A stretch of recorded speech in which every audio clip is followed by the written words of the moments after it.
That Sober Guy podcast contains adult content, merciless truth, and emotional nudity. Listener discretion is advised.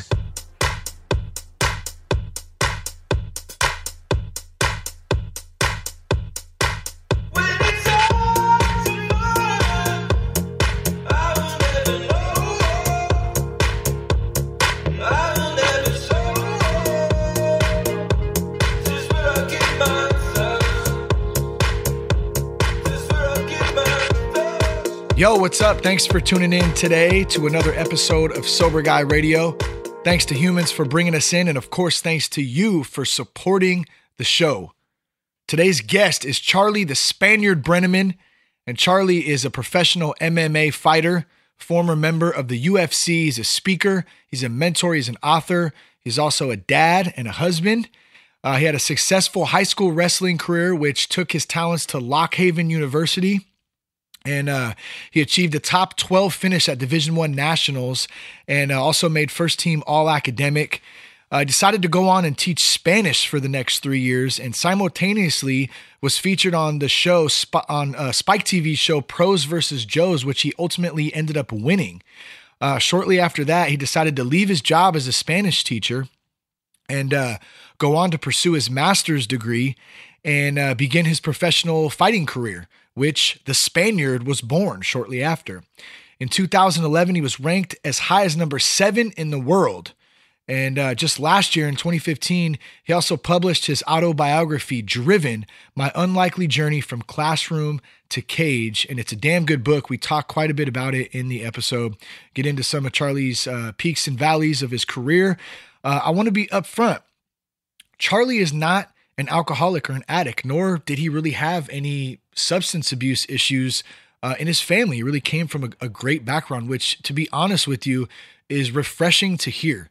For once to have a guest come on who's super cool, and at that comes from a good solid background. I thought was nice to hear. Too often we hear the stories of just a really rough upbringing, and I say that with all respect to those. And even in my own case, but it is refreshing to hear some good positive vibes, that there's still some good solid families out there that don't struggle with a lot of the really tough issues. That being said, you might be wondering, well, if Charlie's not an addict, not an alcoholic, why have him on? Let me tell you why. Because regardless of that, let's put the substance abuse aside. Recovery is a life issue. We all go through a lot of the same stuff. And here's some of the stuff that we talked about in this episode. We talked about self-doubt. We talked about surrender. We talked about the mental game. We talked about sucking at things and how it's okay to suck and we have to suck to get better at things. Charlie talks about coming from a wrestling background. He had to learn how to kick. He had to learn how to punch to be able to fight in the UFC. And in order to do that as a grown man, have to learn that over. I mean, it's tough sometimes, and we got to get over those kinds of hangups if we want to progress and we want to learn and we want to get better at things in life, whether that's in relationships or going on, in Charlie's case, to fight in the UFC. We talked about the importance of a support group. We talked about harnessing anxiety and how to harness anxiety and turn it into positive energy. And we also talked about identity.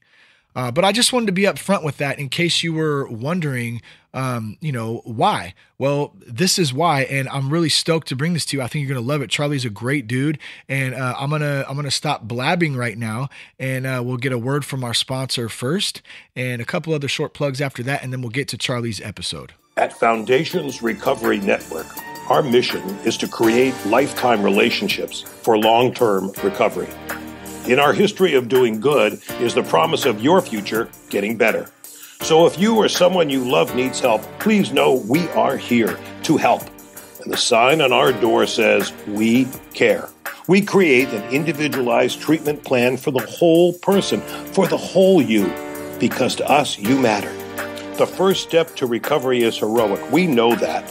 And with our Heroes in Recovery movement, we honor those who have taken that step toward recovery and stand up for you and stand beside you and stand together to break the stigma placed on addiction. call our confidential and private line at 877-714-1318. We are here to help you, and help has a phone number, 877-714-1318. Make the call. We're listening. We're Foundations Recovery Network. Thanks to Foundations for supporting the show. Go to thatsoberguy.com. You can check out all kinds of past episodes. You can get the free 6 quick tips to quit drinking in 24 hours, a little guide I put together. It is not going to save your ass immediately. You got to put the work in. You got to move your ass to make your mind follow. But this little guide I put together is some of the quick tips that others shared with me in rehab and outside of rehab to help get me going on a path to just celebrating 3 years of sobriety on September 11th of this year. So check that out. It's a free download. You can get it at thatsoberguy.com along with other cool little tidbits and thoughts. And I say tidbits. I've never said tidbits in my life. I hate that word.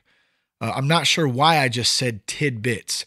If I ever say tidbits again, please email me and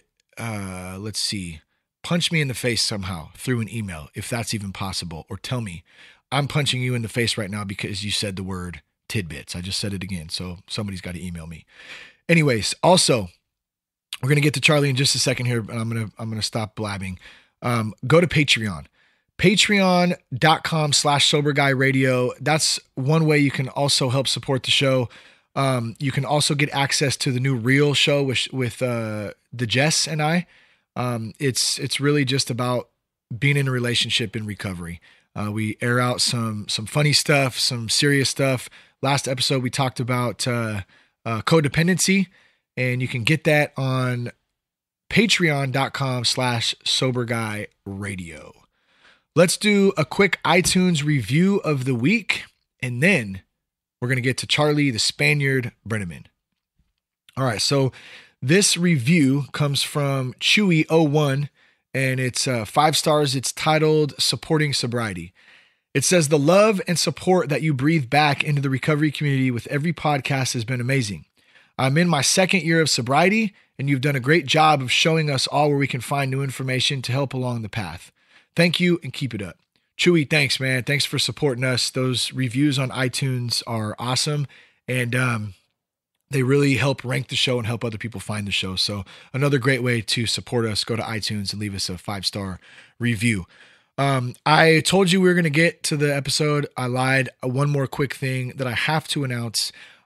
Last episode 102 with Joseph Nass, Joseph's book, The Straight Pepper Diet, we had a couple copies that we were going to give away to the first few people that could email us and tell us what straight pepper diet means. So I'm not going to tell you, I'm going to have you go look it up yourself and find it.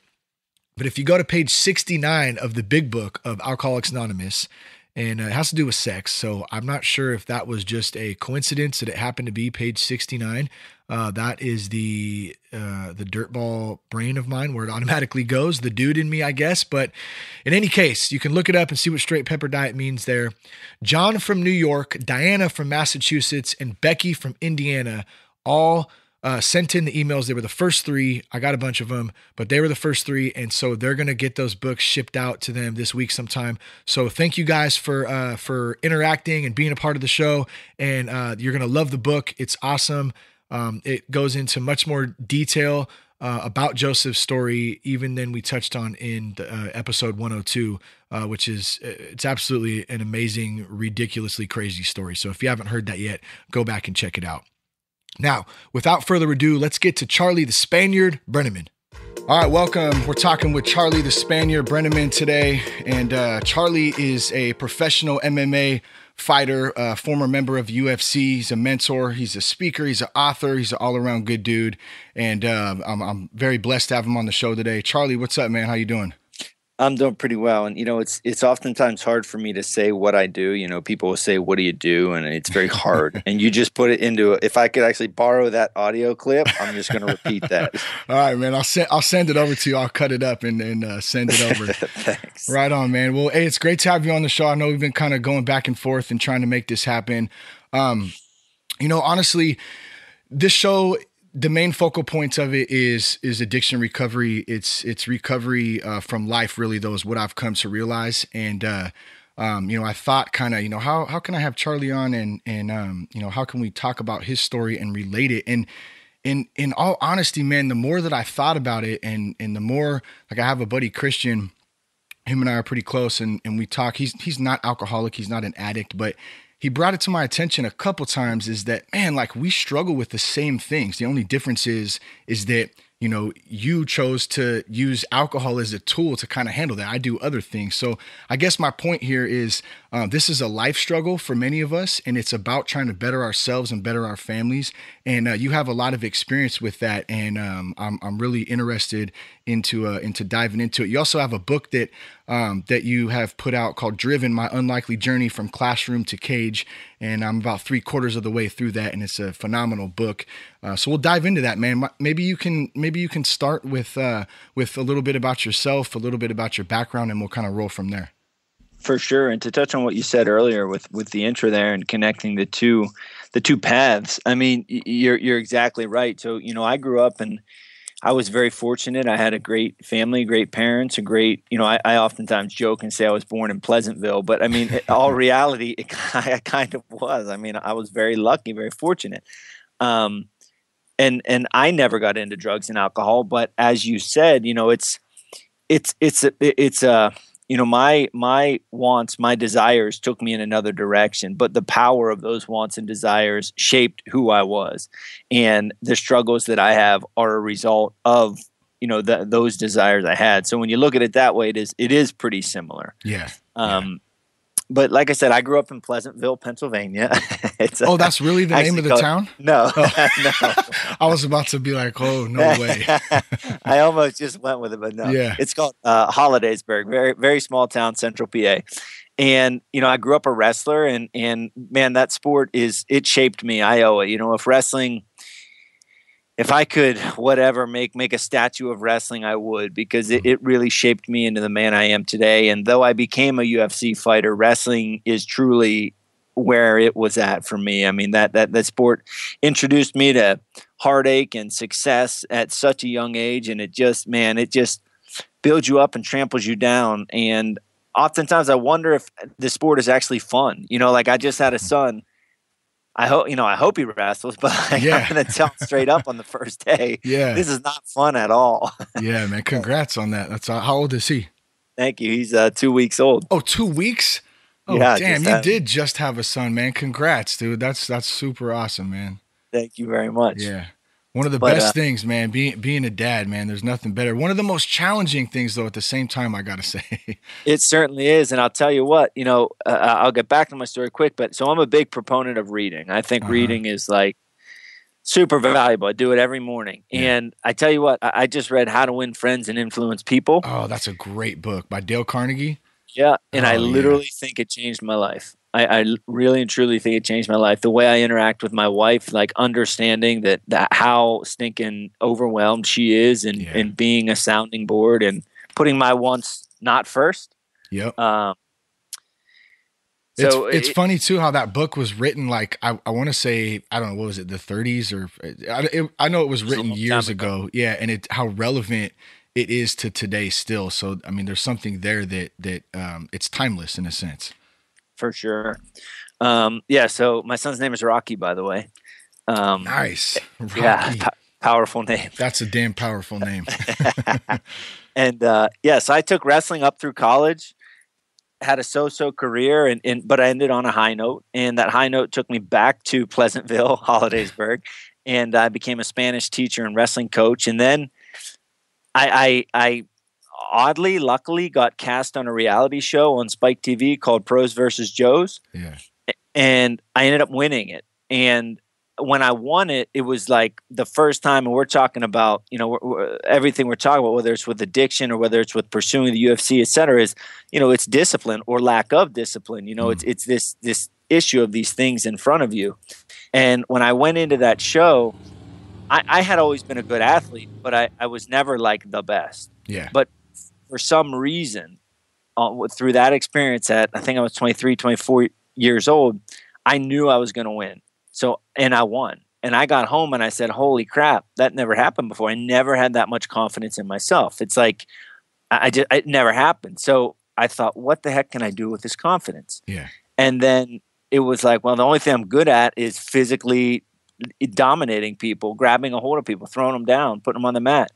And that's what led me to the UFC. And on a whim, one day, I left my Spanish teaching classroom and said, I'm going to be a UFC fighter. And then I put a plan of action in place and eventually got to number 7 in the world. And now I spend my time speaking, learning, and sharing my experiences as a speaker and mentor.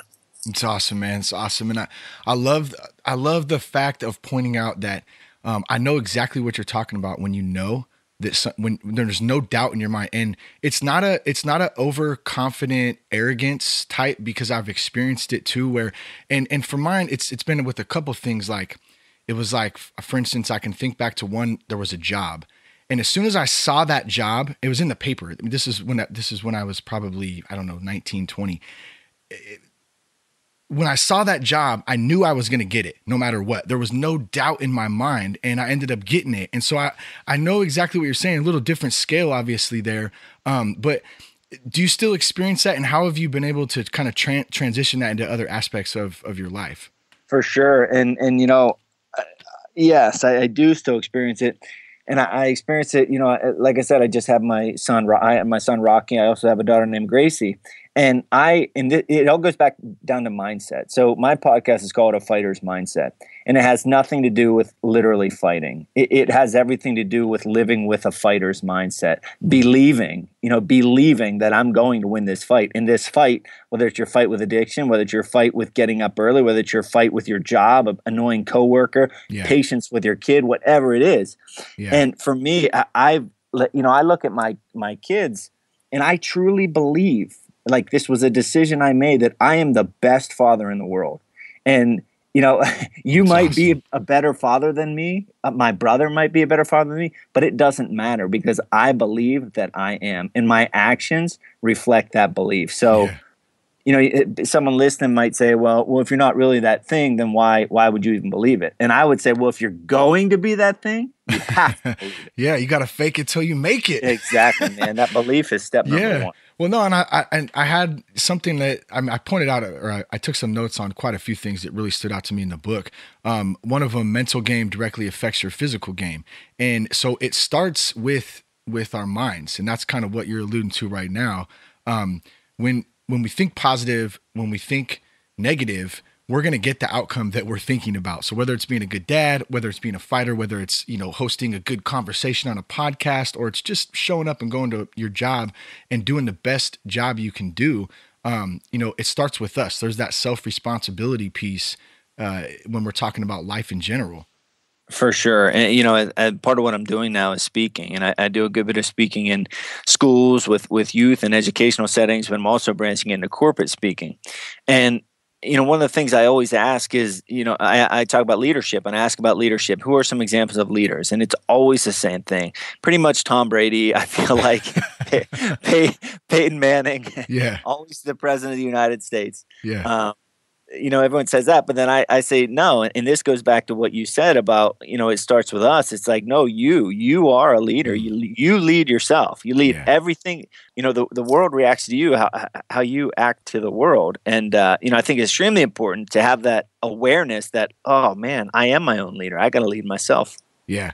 That self-advocacy is huge. And that comes with, I think, growth and learning about ourselves.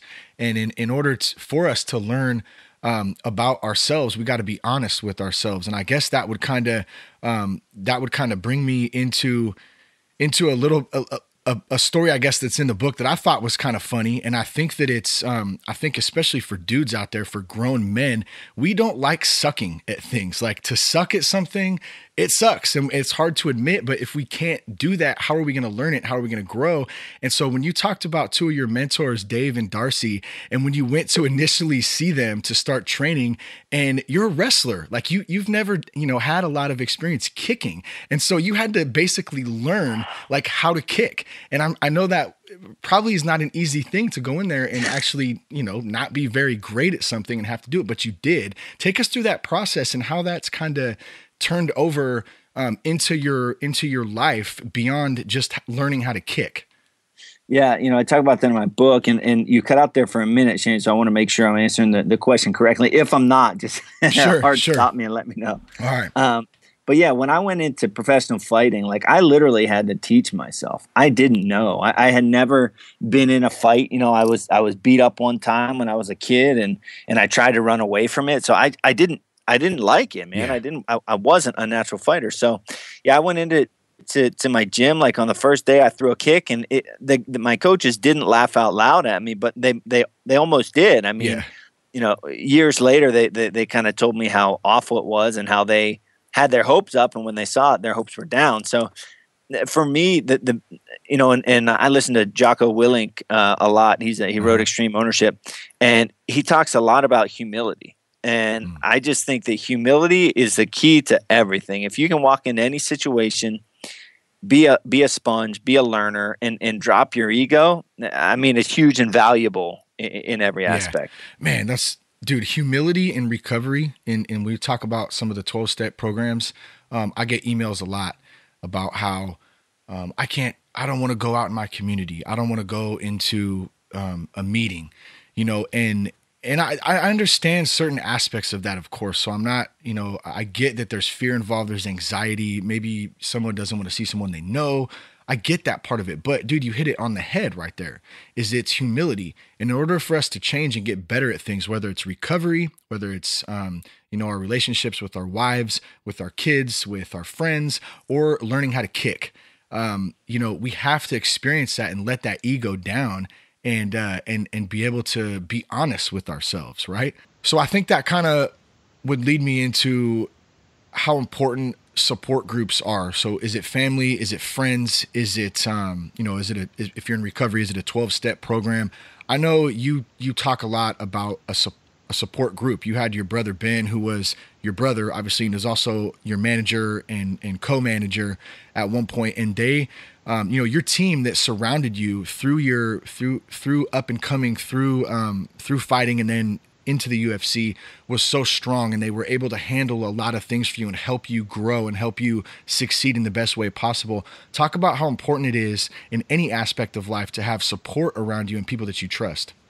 Yeah, so what I did when I decided that I was going to go into speaking and mentoring from fighting is I over the years I had taken notes and I wrote down, my success principles.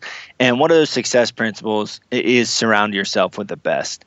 And it's not just people, it's everything. Like the world is out there, the ether is out there, and we're just this one little being walking around in it. So it's the TV that you watch, it's the music you listen to, it's the podcast you listen to, it's the people you're around, it's the places you go. It's just this idea of surrounding yourself with the best.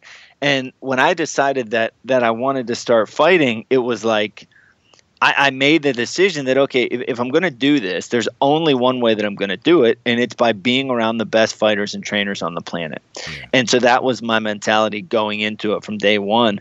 And there's two things at play here. One, it's this idea of accountability. So I'm as I said, I'm not an addict, but I'm not a recovering addict. So I don't want to speak as if I know, because I don't. But I feel strongly about this idea of accountability.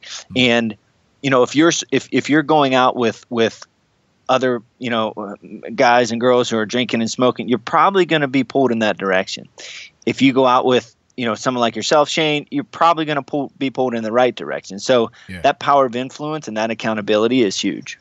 Yeah, it is, and we had Matt Mayberry. He used to play for the Bears in episode 101, and he was a teenage addict, and that was one of the questions I asked him. Like, well, how did you get into that lifestyle? And he flat out said it was because he takes responsibility for it. He wasn't blaming, but he was saying the people I was hanging around, criminals, drug addicts, like that's what influenced me and helped lead me down that path. So we got to surround ourselves with positive people and people that are going to help lift us up and not bring us down. How'd you get the name Spaniard, man? So my last name is Brenneman, so it's not because I'm Spanish. I was a Spanish teacher, so that's where it originally came from.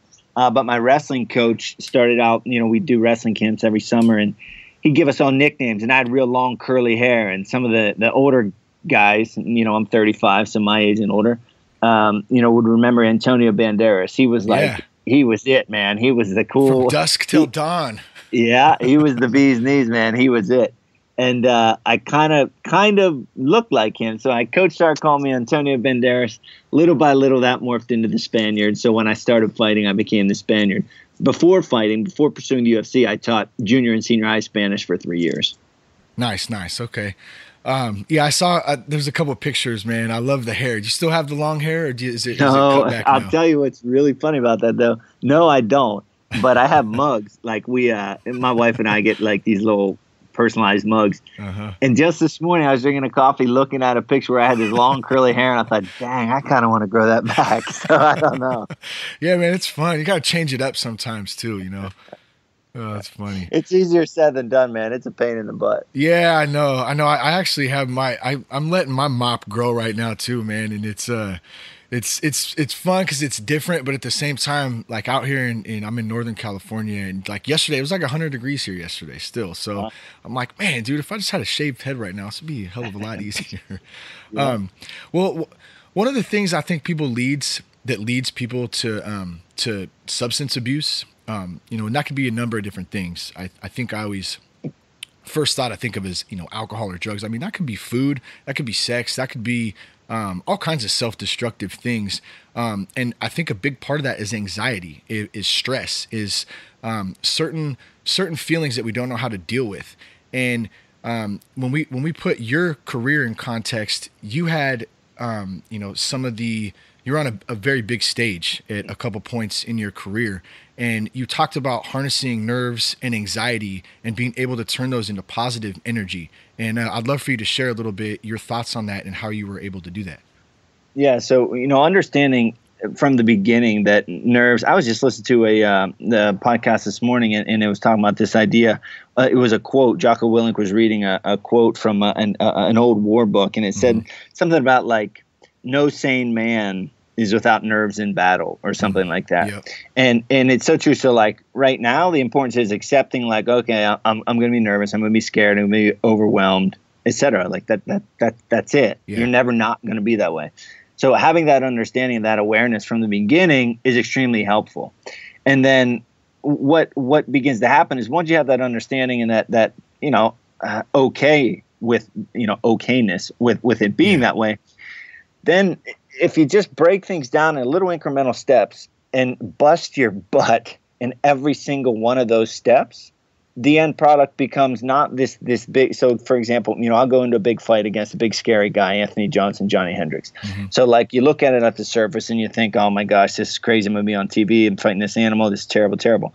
But then when you like rewind 2 months, how you lived your life, how I lived my life, how I trained, the food I ate, the people I was around, the sleep that I got, the recovery that I got, that process makes like the actual outcome that much less intense and that much less overwhelming. So it's kind of like you got to break down that fear. And another great quote by Jamie Foxx is, what's on the other side of fear? And the answer is nothing. So it's like you build up this big mentality for this thing that's abstract. It's not even real. So, breaking it down, being real, putting everything you can into the process really helps that end product a lot more bearable. When you're going to a matchup like that on that scale and they say fight, are you in, is it like a surreal mode or is it like a chess mode? Or is it a combination of both? It's funny, right? Right when you said that, right when you said fight, I like had a thing in my stomach because it was like, really? Yeah, and then I'm that's crazy. Up, office, it's good. Yeah. So leading up to that point, leading up to that variance, so the ref looks at him, the ref looks at me, puts his hand and says fight. Yeah. Leading up to that, it is like slowed down to the max, like everything, every noise, every word, every face, every sensation on my feet.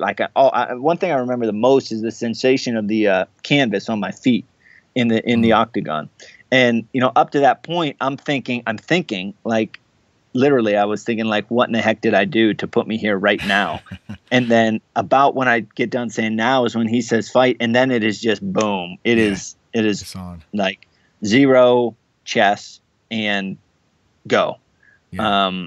And that's not to say you're not thinking and strategizing, but no, man, you're on autopilot. I was on autopilot anyway. And I think that might go back to, I can't remember if we were talking before we had started recording about this. I think it was, but about not overthinking things. And so when you're in that moment, I would assume that's where all the training and, just like you're saying, all the positiveness, the people that have surrounded you, all those elements leading up to that fight, that's where all that comes into play. So you're not having to necessarily think, you're simply acting on instinct and what you know already. Was that kind of accurate? Exactly. You're acting on what you've trained. I'm not saying you just go in there and put your head down and swing, but yeah. There's milliseconds that you got to react. So thinking is not very conducive in that environment.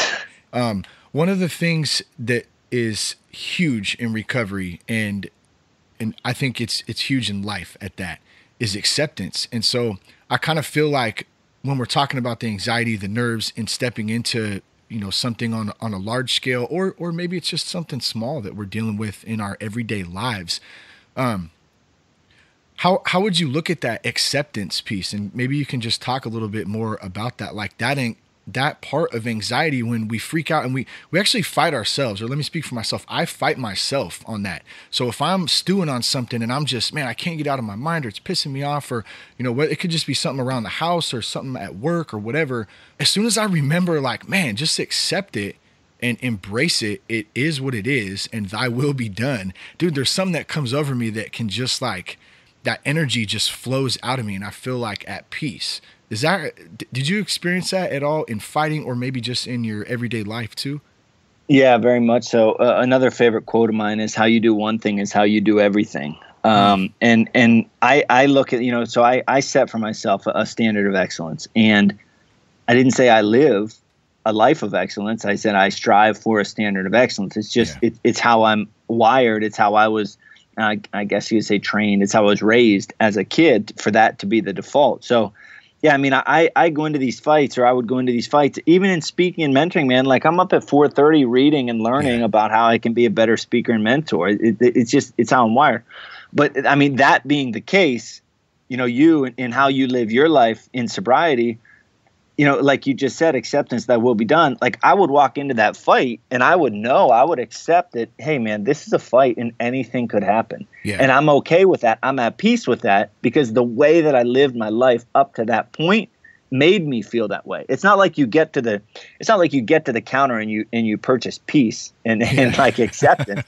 You earn it by the way you live your life. And I equate it to, and I would think you could equate this to addiction too. I equate it to everybody, because I was cool as a cucumber whenever we get ready to fight. My heart rate was normal, and I would just say that it's very similar to getting on an airplane. When you get on an airplane, you buckle up, and then thy will be done, man. You're not going to stop a plane crash. It is what it is. So that's how I felt going into my fights. I always hate the takeoff, man. That's the worst part. In the landing. Like, once I'm up in the air, I'm fine. I can kind of chill. But, man, taking off just is like, I'm like, all right, here we go, God. Right? It's like, whoa. Well, I think this, I guess we're going to back up just a second here, because I think this is some good, some good insight here. But one of the things you also talked about is self-doubt. And when you were younger, coming up, through wrestling in high school, and then even into your experience in the UFC, like, how did you deal with self-doubt? How do you overcome that? And how do you deal, or do you have any self-doubt today? Yeah, the growing up, how did I deal with it? I just and this is all about mindset. And that's why my podcast is called A Fighter's Mindset, because I made a decision. I made a decision that I wouldn't quit, that I wouldn't stop, and I surrounded myself with the best people to reinforce that decision. They actually probably created that decision in me. But the self-doubt, I just kept going. I just kept putting one foot in front of the other. It followed me up all the way through high school, into 4 out of the 5 years of my college career. And then I just made a decision, just like we talked about earlier in the conversation about being a UFC fighter. I made a decision. I'm done with this self-doubt. I'm done with this clutter, because that's what it was. It was just clutter that led to the self-doubt. And then I went on to have a successful senior year, and it was great. Then when I learned when I was fighting, like I would not be nervous. And it was like, why the heck aren't you nervous, man? This is so much scarier than wrestling. Yeah. And you're not nervous at all. You're not scared at all. And then I realized that it all came down to preparation. Like self-doubt, self-confidence, or self-doubt is straight reflection of preparation. And, someone out there who's like, oh, well, that's crap. Well, all right, let's take an audit of your day. And this is why I enjoy mentoring. It's like, let's take an audit of your day. How many of your actions, if you had 1,000 actions, how many of them were dedicated to your purpose? To either staying sober, to being a great father, to being a great employee or boss, etc. And what you find is like, holy crap, there's a ton of room for improvement. Yeah. And then when that preparation is at a max, then the self-confidence is at a max.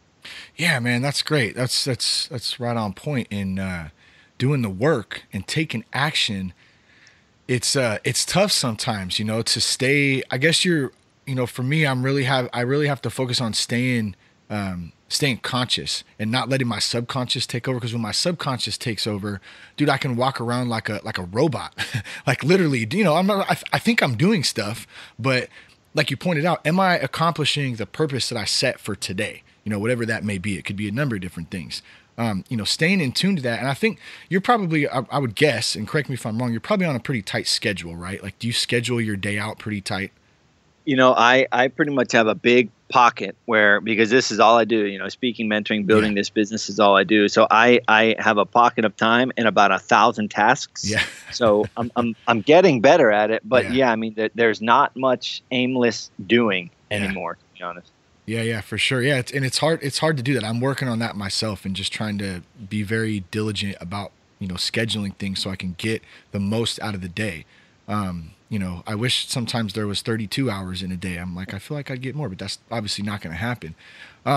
So for me, one of the biggest things for me in my recovery in my life was realizing and coming to terms with the fact that, in my opinion and how I see, myself and how I see my life is that I'm here to be of service to others and to help others and to do the best I can through God. Like, God allows me to do that. So it's not me, it's through him. I really was touched when I read the chapter in your book about Don messing. Did I say that right? Is it messing? Yeah. And just the way you described the type of man he was and how you talked about, you spoke at his funeral and it hit you, like you realized when you got up there, like it wasn't just me that was his, his best friend. So I looked at it like he affected so many people around him. And I bring this up for two reasons, Charlie. Like, one, because I want to give a little respect and a little love and, to Don. And even though I don't personally know him, I could tell the passion behind, you describing him in the type of man he was in the book. And then number two, I want to point out, how when we live a lifestyle like that, when we're genuinely willing, and this goes back even to how to win friends and influence people, the book by Dale Carnegie we were talking about earlier, like that is how we should be able, to live our lives and get full fulfillment. Like, that's not going to come from a big house or, a fancy car or a bunch of money. Like, really what that stems from is relationships and reaching out and helping others and allowing other people into our lives. So I don't know, man, I know I said a lot there. I feel a bit passionate about that. I'm hoping maybe you can elaborate on that a bit. Yeah, man. And that's awesome. And I appreciate you doing that. Don, whenever you said his name, because I didn't know you were going to go there, I smiled. Yeah, and it wasn't, awesome. I just smiled because that's what you do when someone's awesome and they affected your life positively, whether they're still on earth or not. Well, dude, it's funny. I don't mean to cut you off, but I just want to make sure I get this in, is when I flipped the page and his picture was there, I smiled. And I didn't even know him. I didn't even know Don. You know what I mean? But I was like, dude, like, wow. I was blown back. The mental image, if I don't know, listeners are wind that and listen, the mental image that I got in my head when you said that picture made me laugh because it's the coolest stinking awesome picture ever. Yep. But he was it. And he taught me a lot. I to be honest, I think so much about his good that I was going to say, I think about what we could do together, but more so, I don't think about that. I think about just the impact he had on me and, kind of paying it forward to other people. And I'm not going to lie. I'm not going to say that I'm this completely altruistic, selfless, I want to live on the streets. No, I want to create a life for my family that I dream of. I want my daughter to travel abroad. I want her to I love Spain. I want her to go there. I want to, provide my wife with whatever she wants. But the bigger part of that, and I'm smiling thinking of Don, is just, it's like if you, one, I love it. It makes me feel good. But two, it's the ripple effect of doing for other people and creating this giant ripple effect of positivity. So however many people listen to this episode are going to know Don Messing, and hopefully they're going to Google him, go to my site, something, and see this guy. And just his smile alone, if you get my book and you see it, it's going to make you better today. Oh, yeah. I see that. Yeah, I promise too, man. I promise for those out there listening. Like I said, as soon as I saw Don's picture, I don't know, I never knew Don, but a huge smile. Same thing, man. It was really cool. It was really, really cool. Something definitely special about that. And he taught me what hard work was. My dad is, my biggest role model. He's the best dad you could ever ask for. And there's different, men in your life who serve these roles. And Don, man, he would get up at 4:30 and he would work until 7:30 or 8 at night, all in the service of other people. Of course, he was doing what he loved. He was making money, etc. But it was like, it was incredible. And I'll give you a little quip here. And this just ties back to the mindset. And I talk about it in my book, but I remember one time, this will show you the power of your thoughts, as you battle addiction or you battle whatever challenge in your life. Don was eating this plain rice cake, like the most plain, tasteless, blah thing that you can eat. And he was moaning like it was the most amazing, like whatever, steak or pizza or whatever, something good. And I was looking at him with like this confused, almost like puzzled look. And I was like, dude, what are you doing? I said, do you really love that? Or are you telling yourself that you love that? And he was like in between bites, he was like, wasn't that the same thing? And then he just kept eating. And I was like, yeah. It is.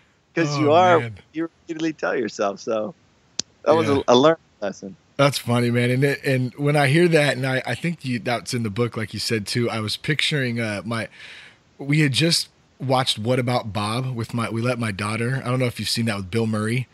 And there's a scene in there when he's kind of doing that too. He's going, he's just loving the food just so much. Every bite is so good, and it's annoying the crap out of the dad in it. But reminding me of that. Anyways, man. Dude, that's good stuff. I just have one more thing, man. I think we'll wrap this up. I really appreciate your time today, man. It's been great chatting with you. One thing about identity. So, I've told this story many times on the show, but when I got right home from rehab, like the first couple of weeks, like, dude, I'm a California dude. I've never worn Wranglers and hunting vests and boots. I love old school country music, but dude, my identity was so lost. Like, I did not know who I was. I lived a different lifestyle, and when I got sober, it was like night and day. And I was trying to find myself I came home one day with cowboy boots and Wranglers and like this hunting vest. I never hunted before. My wife was like, who the hell are you? I said, I don't know, right? So it took a minute to kind of find that, and I'm still learning that, I think, every day. I feel a little bit more like myself every day. You went through, a wrestling career, a Spanish teacher, into the UFC. Now you're doing motivational speaking, and you're an author, your book, you're working on other projects, you're a dad, all those things. Like, how do you deal with identity, and what does that word mean to you? Yeah. So, that's a great, great point, a great question, a great segment. You're right. And this took a while for me to understand. And honestly, it's the reason that I went into fighting, because I had finished wrestling and I didn't have an identity, and I needed a new identity. And as I transitioned to speaking and mentoring, it's like the things have changed, but the person hasn't. Like I have a course, and part of the things I talk about is identifying your core values. And once you have those values, once you know who you are, and as you were talking, I thought of this quote. I don't know if it'll be genius or I'll sound like a dummy, but the best friend you can have is yourself. So it's like, get to know yourself, be okay with yourself, and the rest is history. It doesn't matter if I pick up basket weaving tomorrow, I'll be the same guy. I'll just be weaving baskets, you know. I don't think I'll be buying a basket from you, Charlie, but I don't know. Take a look. You never know, man. Sometimes we have hidden talents. The point is, once you know your values, once you know what you stand for, it's across the board. I'm the same father as I am fighter, as I am speaker, as I am wrestler. Yeah, that's awesome, man. That's awesome. Well, hey, dude, thanks for your openness today, man. Your honesty, sharing a bit about your story and about your insight. Where can we find more information about you? And if folks want to pick the book up, where can they go? For sure. All of my info is at charlie-brenneman.com. If you just Google Spaniard UFC, it'll come right up. And a couple of things, like you said, my book is there. And I have to tell you, Shane, if this were a book report, you would get straight A, buddy. That was very, very good. So my book is there. And two things that I'm really excited about, aside from the book, is I started a podcast. I'm on episode, I think 17, releases tomorrow. It's called A Fighter's Mindset, and like I said earlier, it's applying a fighter's mindset, a no quit. I'm not going to quit. You're not going to knock me down. I'm going to get back up mindset to your life and business. And then another thing, this is like something I started doing 32 days ago. I read every morning, and like I said, reading is it changed my life. And because everyone doesn't either have the time or like to read, I started making morning videos, so 3 to 5 minutes, where I summarize and apply what I've learned to my life and to your life. Nice. You can get them on my social media. The links are on the videos are all on my website as well. So check out my social media and my website for all that stuff. Awesome, man. That's charlie-brenneman.com, right? Charlie-brenneman.com. Charlie-brenneman.com. Well, hey, man, thanks so much for coming on today, Charlie. My pleasure, man. I appreciate it.